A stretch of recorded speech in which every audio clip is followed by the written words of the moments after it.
Terkadang di saat kita dikejar deadline, ada bagian-bagian tertentu yang kita lupakan pada saat melakukan registrasi mata kuliah. Padahal billing sudah berhasil kita cetak. Nah, kalau misalnya kasusnya seperti ini, kira-kira masih ada cara nggak sih yang bisa kita lakukan?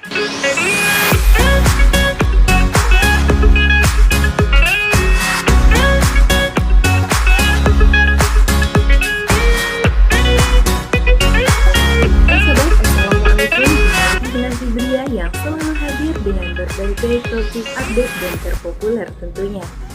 Minggu ini adalah minggu-minggu terakhir pembayaran billing SPP di Universitas Terbuka. Biasanya mahasiswa melakukan pembayaran SPP-nya pada minggu-minggu terakhir ini, tak terkecuali dengan Fibria sendiri ya. Terkadang di saat kita dikejar deadline, dikejar waktu, ada bagian-bagian tertentu yang kita lupakan pada saat melakukan registrasi mata kuliah. Padahal pada saat itu billing sudah berhasil kita cetak. Nah, kalau misalnya kasusnya seperti ini, kira-kira masih ada cara nggak sih yang bisa kita lakukan? Untuk itu, hari ini Fibria hadir dengan topik drop billing. Sebelumnya Fibria berterima kasih kepada sobat kita Sania Sandra yang sudah pernah menanyakan topik tentang drop billing ini. Oke, sobat Sania Sandra, terima kasih karena pertanyaan sobat mungkin telah mewakili pertanyaan sobat-sobat kita lainnya. Untuk sobat yang mungkin mahasiswa baru atau yang belum pernah melakukan drop billing ini, mungkin ini istilah yang nggak terlalu familiar ya. Mungkin ada yang bertanya, apa sih itu drop billing? Jadi drop billing ini adalah sebuah fasilitas yang disediakan oleh SIA UT bagi mahasiswa yang ingin membatalkan billing yang sudah tercetak. Billing yang sudah tercetak di sini maksudnya bukan billing yang sudah sobat print atau yang sudah sobat pindahkan dalam bentuk PDF, melainkan billing yang sudah tercetak pada saat sobat melakukan registrasi mata kuliah. Jadi kalau misalnya nih sobat sudah melakukan registrasi mata kuliah, pada akhirnya akan melahirkan tagihan pembayaran SPP untuk semester yang akan berjalan, yang nanti ditampilkan pada daftar info billing ya. Pertanyaan yang kedua, siapa aja sih yang bisa melakukan drop billing ini? Drop billing ini diperuntukkan bagi mahasiswa non-SIPAS. Kenapa? Karena mahasiswa non-SIPAS ini kan diberi kebebasan untuk memilih sendiri mata kuliahnya dan juga menentukan sendiri jumlah SKS yang ingin diambil pada semester tersebut. Jadi dikarenakan prosesnya sedikit lebih rumit dibanding mahasiswa SIPAS dan berpotensi bagi mahasiswa untuk melakukan kesalahan yang tidak disengaja pada saat pencetakan billing telah berhasil dilakukan. Misalnya pada saat melakukan registrasi mata kuliah, ada mungkin yang harus diperbaiki. Misalnya tadi sobat memilih 21 SKS mata kuliah, tiba-tiba muncul keinginan dan ada peluang untuk menambah 3 SKS lagi. Jadi sobat misalnya ingin mengambil 24 SKS ya kan, padahal pada saat itu billing udah dicetak. Nah, kira-kira itu salah satu gunanya sobat melakukan drop billing. Bagaimana dengan mahasiswa SIPAS? Kalau mahasiswa SIPAS, daftar mata kuliahnya dan juga jumlah SKS yang bisa diambil pada semester tersebut sudah disediakan secara otomatis oleh sistem. Jadi tugas kita hanya menyetujui dan hanya beberapa bagian harus kita centang atau kita klik, itu aja ya. Nah, kemungkinan kesalahan untuk mahasiswa SIPAS ini juga minim sekali. Kenapa?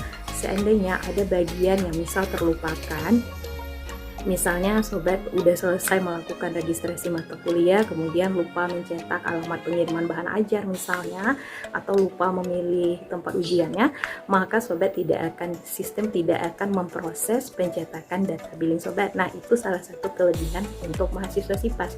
Pertanyaan yang ketiga, kapan dan di mana harus melakukan drop billing tersebut? Drop billing biasanya disediakan pada menu registrasi mata kuliah ataupun pada info billing, itu tergantung pembaharuan SIA UT. Silahkan dicari di bagian-bagian yang Fibria sebutkan tersebut. Nah, kapan sobat bisa melakukan drop billing? Drop billing bisa dilakukan dengan catatan info billing yang sudah tercetak di sistem tersebut belum sobat bayarkan pada lembaga keuangan terkait. Artinya belum ada setoran pembayaran SPP ke rekening Universitas Terbuka. Nah, selagi belum terjadi pembayaran, silahkan lakukan drop billing dan registrasikan kembali mata kuliahnya. Nah, bagaimana jika kasusnya sobat udah melakukan billing, namun ternyata ada kesalahan yang harus sobat perbaiki? Nah, kalau kejadiannya seperti ini, sobat udah nyetor uang, otomatis kan dana yang sobat setorkan tersebut udah masuk ke rekening UT gitu ya. Berarti sobat harus berhubungan langsung dengan pihak UT. Gimana caranya? Bisa sobat bikin delik aduan melalui UPBJJ UT masing-masing, ataupun membuat pengaduan melalui Halo UT, bisa melalui telepon, SMS, email, atau yang paling sering dilakukan mahasiswa adalah membuat tiket pengaduan Halo UT. Pastikan untuk melampirkan bukti pembayarannya supaya informasi lebih cepat diproses. Nah, kalau tadi misalnya sobat udah melakukan pembayaran billing namun ternyata ada bagian yang harus diperbaiki dan mengharuskan sobat untuk melakukan drop billing, maka lain kasusnya dengan yang ditanyakan oleh sobat kita Sania Sandra ini, dimana dia secara nggak sengaja melakukan drop billing. Apa solusinya? Sama dengan yang Fidria jelaskan barusan, kalau seandainya pembayaran belum dilakukan, silakan registrasikan ulang aja mata kuliahnya. Tapi kalau misalnya udah selesai dilakukan pembayaran SPP, silakan bikin delik aduan ke pihak UT. Itu aja solusinya ya Sania Sandra dan juga sobat lainnya mungkin punya kasus serupa. Kemudian pertanyaan yang keempat, apakah drop billing bisa dilakukan sebanyak yang kita mau? Oke, yang namanya sistem pasti punya batasan ya. Untuk drop billing sendiri UT ngasih batasan sebanyak maksimal adalah 9 kali. Jadi kalau misalnya sobat melebihi batas tersebut, maka billingnya tidak akan diproses lagi sama pihak UT. Untuk jika kendala ini terjadi, harus melapor secepat mungkin ke pihak UT supaya nanti tidak digagalkan untuk mengikuti perkuliahan berikutnya. Nah, pertanyaan yang kelima atau pertanyaan yang terakhir, kalau misalnya drop billing udah selesai dilakukan, registrasi mata kuliah udah dilakukan ulang, seandainya info billingnya nanti muncul 2 buah gimana gitu ya. Maksudnya tadi info billing yang pertama kan udah keluar tuh daftar tagihannya, terus kalau muncul 2 buah daftar tagihan gimana? Sobat perhatikan dulu nominal tagihannya. Misal tadi sobat ngambil mata kuliah 21 SKS dengan total tagihannya 1.200.000 misal ya.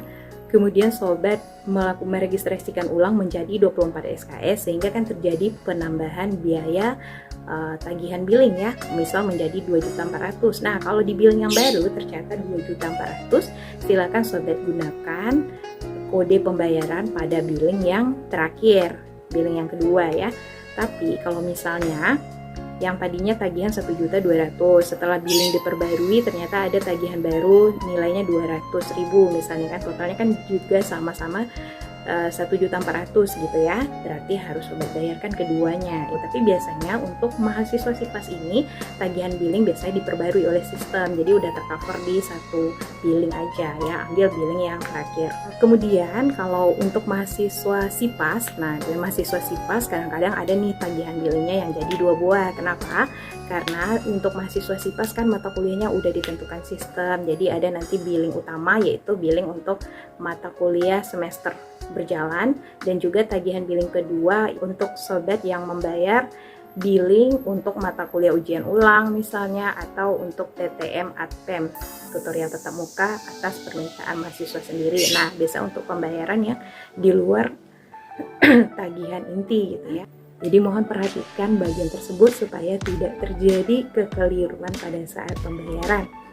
Jadi setelah beberapa poin yang Fidria jelaskan tadi, kira-kira menurut sobat gimana nih, drop billing ini ribet atau mudah atau ngasih solusi atau enggak sih ya? Tergantung pemahaman sobat sendiri ya. Supaya sobat tidak lagi perlu melakukan drop billing, Fidria punya solusi nih buat sobat. Jadi untuk sobat mahasiswa non SIPAS ataupun mahasiswa SIPAS ya, tapi kalau mahasiswa SIPAS biasanya sebelum pencetakan billing itu sebenarnya udah ada peringatannya ya kalau seandainya ada bagian yang tertinggal. Jadi untuk mahasiswa SIPAS sepertinya nggak perlu dikasih saran ya.